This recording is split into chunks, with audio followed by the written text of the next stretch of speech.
रिया की अलामत क्या नकल की गई है।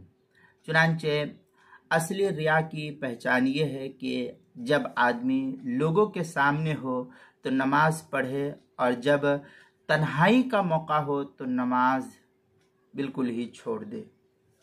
और अगर हालत ये है कि लोगों के सामने नमाज बहुत उम्दगी से पढ़ता है और तन्हाई में जल्दबाजी में टरखा लेता है, नमाज को इधर उधर कर देता है, तो उसे अगरचे असल नमाज का सवाब मिलेगा लेकिन उम्दगी के अजर से वो महरूम हो जाएगा। इसलिए हमें अपनी नमाज का ख़ास ख्याल रखना चाहिए। चुनांचे अल-अशबाह वन-नज़ाइर जो पुराना छपा हुआ नुस्खा है उसके अंदर है वर्रियाउ अन्नहु लौ खला अनिन्नास ला युसल्ली वलौ काना मअन्नास युसल्ली फअम्मा लौ सल्ला मअन्नास युहसिनुहा वलौ सल्ला वहदहु ला युहसिनुहा फलहु सवाब व असलुस सलाह दूनल इहसान। इस तरीके की इबारत अल-अशबाह वन-नज़ाइर जो पुराना छपा हुआ नुस्खा उसकी पहली जिल्द सफ़ा 75, किताबुल मसाइल उसकी पहली जिल्द सफ़ा 294 पर इसको नकल किया गया है।